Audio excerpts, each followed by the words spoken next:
Catholic Church in the Jubilee year, and all of my friends, I was studying at Catholic University, and all of my friends there were discerning their vocation. So I thought that's what you do when you're Catholic, you discern your vocation, and that's what you're supposed to do when you're Catholic, is discern your vocation. So I started praying about it, and I would go to the chapel on campus every day at 3 o'clock and ask the Lord, Lord, show me what your will is for my life. But I really want to get married.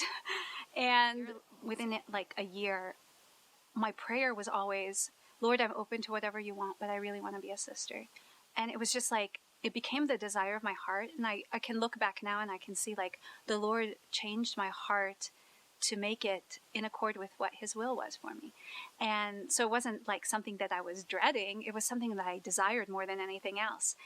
So, especially religious sisters are brides of Christ. And that was what I wanted to be. I wanted to be a bride of Christ. So I visited so many beautiful communities, and I would ask the Lord, Lord, is this where you're calling me to? And the answer was no. So part of my discernment, I went to the CMSWR website. It's the Council of Major Superiors of Women Religious. And because I knew I wasn't called to a cloistered community, and there's no cloistered communities that are part of the group. And so I went down the list, and I looked at like the communities that seemed like they would be like possibilities. And then I wrote to them, and I visited others, and I read about our community, and I was like, oh, like, that seems like a good place for me, because I really felt called to be a Franciscan, and I was involved in the Charismatic renewal. And our way of life, we're very contemplative, but then we're active in evangelization, and I just felt very called to do evangelization and the retreat work that we do. And I wrote to the sisters, and then I got a reply from them, and I sent back a questionnaire, and then the sister sent me back some information. But I stopped contacting them because I said, you know what, they're in Texas. I am not going to Texas. I'm searching, I'm visiting different communities, and it's like no place that I was visiting was where the Lord was calling me to. And there were a few places I went to, I begged the Lord, please let me come here.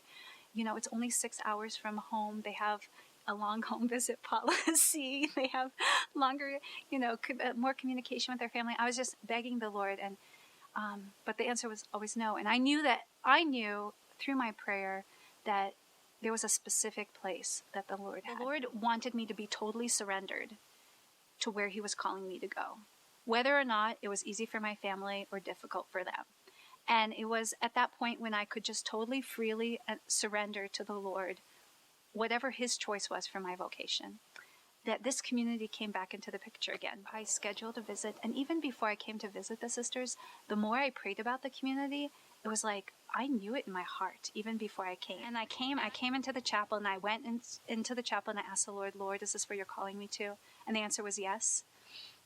And but I knew it before that. It was just like, this was the place, this was my home.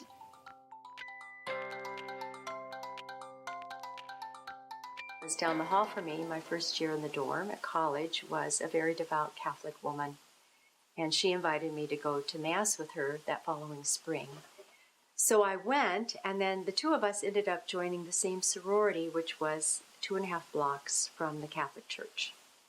So I started going up there. I just loved to sit in the church and pray. I knew there was the presence of God there, but I had, zero understanding of what the Blessed Sacrament was. I'd never seen a statue of the Sacred Heart. I couldn't figure out why Jesus was taking his heart out to us. But I was intrigued by the little light and the box up at the front of the church. I used to describe it as like a safety deposit box, and I thought they must have something awfully special in there. And of course, it was Jesus.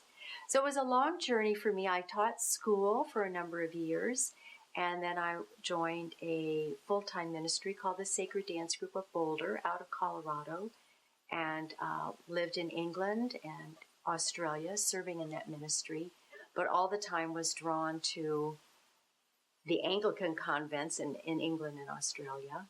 And we were on a tour in 1980, actually, when I was with the group in Boulder, and we did a tour in Lubbock and Amarillo, and the sister coordinating the trip said, why don't you stay with the disciple sisters on your way down? And so that's when I met the community in 1980 and began making retreats here once a year when I was back from overseas or whatever.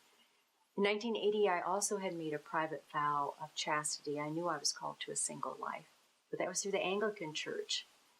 So just over time, I really felt if I wanted to find out what living a single life for God was all about, I should go to the experts. And so I visited with Mother John Marie, our foundress, 1984 in December, and she gave me the name of a deacon in Colorado who was able to give me instruction. This was before RCIA, so I had private classes with him and entered the church on the eve of my 35th birthday, and then came to the community 2.5 months later. It's been quite a journey. And I love, though at times it's a great challenge, the balance of our contemplative life of prayer, which I really feel called to. That's why I came. And our apostolic work of evangelization, which when I came, I really was not interested in doing any retreats or anything. I just wanted to stay here and pray. But for the balance, it was very good for me to share in those gifts of teaching that I had and in movement to help people come into worship and praise of God.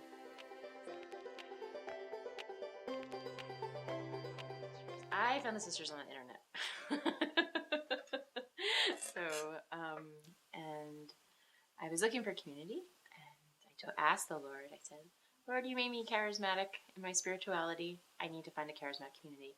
I visited other communities and discerned seriously with another community, but it wasn't the right fit. And then I prayed after I graduated college before the computer, and I said, Lord, if you're calling me into a community, I need to find a charismatic community. And when I went on the internet, I ended up on the Disciples of the Lord Jesus Christ website, and it said Franciscan Charismatic Community. And I knew that that's the community I had to go visit. And when I came, the Lord said it wasn't time yet, but I knew that this is where he was calling me. And so it took me 2 years in the process from the first time I visited before I entered. And at that point, a teenager does not anymore believe just because your parents tell you so. Now it has to be, I have to be convinced. So then I talked to God one night. I was desperate, and I had one of those conversations again. I said, I don't like it here. I don't like the language. I don't like the culture. And I don't know even if you exist anymore. And I just told him, you know what? I'll give you a chance. If by tonight you let me know that you exist, then I will believe in you. But if you don't, then I just simply stop believing you. Now, I don't suggest this for everybody to do that. However, in my case, it worked. And that night, I experienced a great love of Christ, and that he was real, and that God loved me with a personal love. I experienced him as a fire of love who had loved me from all eternity. And that erased basically all the doubt I had about God, even though I still have many theological questions. But it was an ongoing revelation. And once I knew that God was real and that he had a beautiful plan and that he had loved me from eternity, I wanted to know what that plan was for me. And then I started asking him what that was. And then this little desire of religious life was just keep coming over and over. So then I just started going into all my friends and saying, how does one know that she's called to religious life? Of all people, a Buddhist friend told me, you believe in Almighty God, right? And I said, yeah. So he said, well, if you believe in Almighty God, I guess he can tell you. and that made perfect sense. So I just stopped bothering my friends at that moment. And I just decided I will pray and wait. And I was not disappointed. He made it very clear in my heart that I was called to religious life. And then I was looking for a community, and in my heart I felt this deep desire for contemplation, and at the same time this almost like explosive desire to make this love known to the whole mankind. And I said, how would I do this? To me, it seemed like it was contradictory until I found out about this community, the Disciples of the Lord Jesus Christ, that was contemplative and active.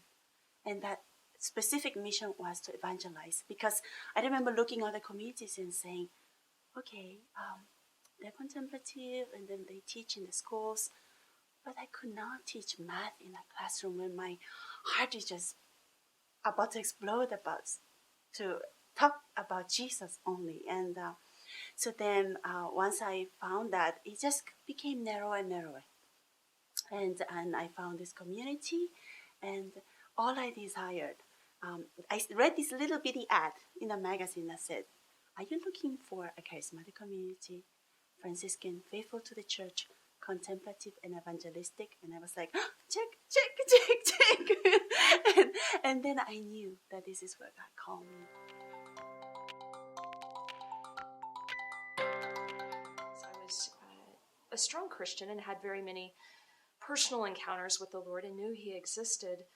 But I began a quest whenever I moved away from home of finding what is the true church.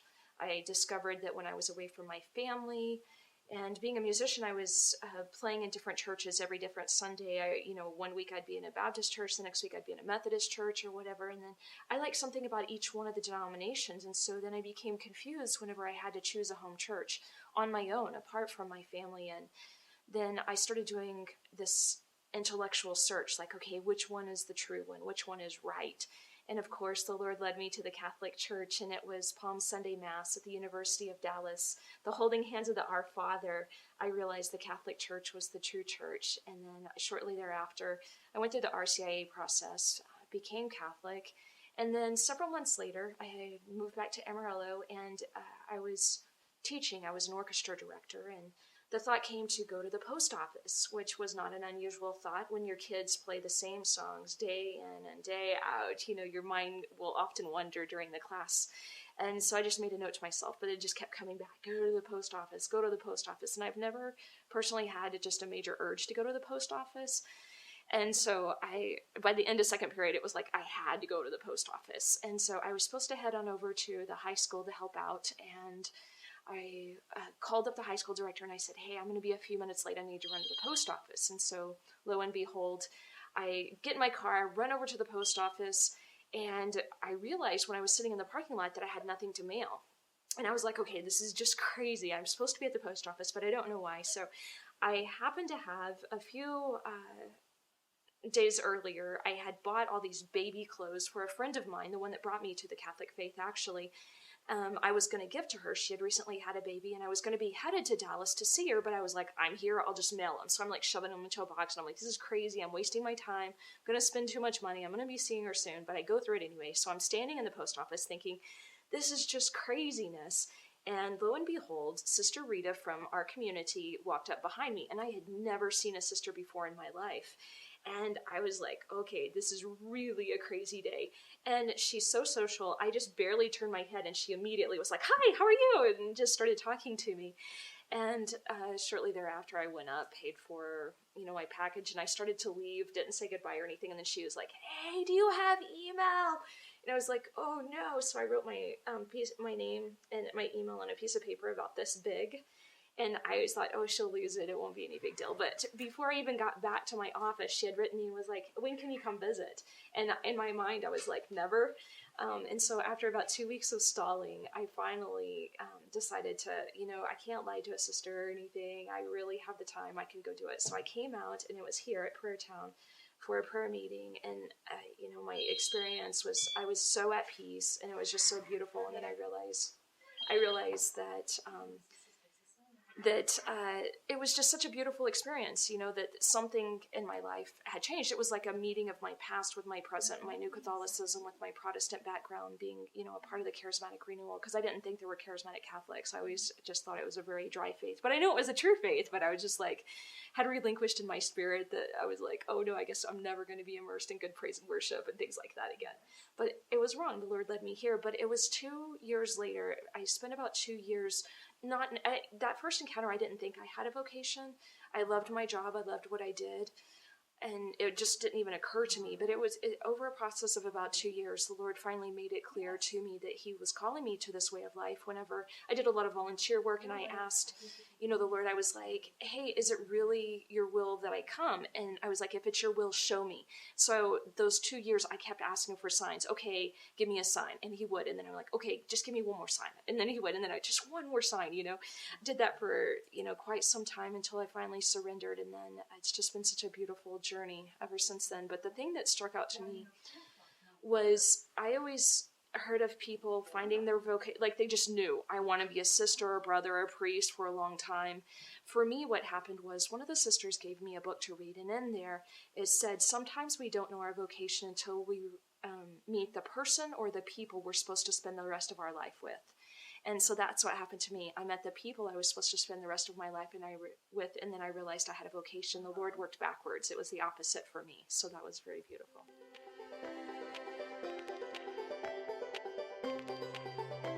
So when I sensed God's call to be a missionary, I said, oh, wonderful, I'm going to call my dad and tell him that I'm going to be a missionary. How's this going to go over? But the Lord had more surprises for me, because it was within the next 6 months or so in prayer that I realized that he was calling me to be a sister and to consecrate my whole life to him. And that was during Holy Week, on Holy Thursday. I had mentioned that I was praying before for a long time before that. And sometimes I'd sense I really want to be married. Sometimes I was sure I wanted to be a sister.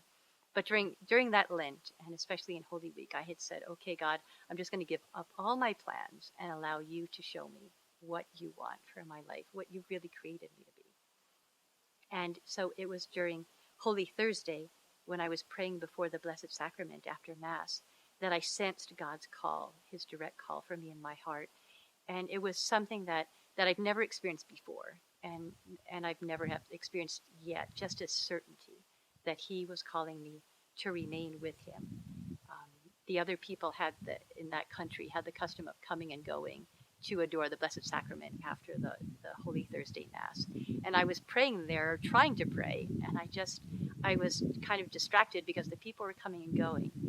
And I just sensed the Lord say in my heart, but will you stay? And I just knew that that was his call to me to commit my entire life to him, to staying with him. And I could never, after that, I knew it was a choice, that he was asking me, that it was an invitation to follow him as a religious sister.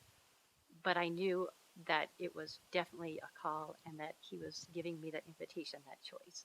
And so I prayed about it for about a day and a half until Easter Vigil. And then at Easter Vigil, I just went and I said, Lord, you have my heart. I say yes to you. I just trust in your grace.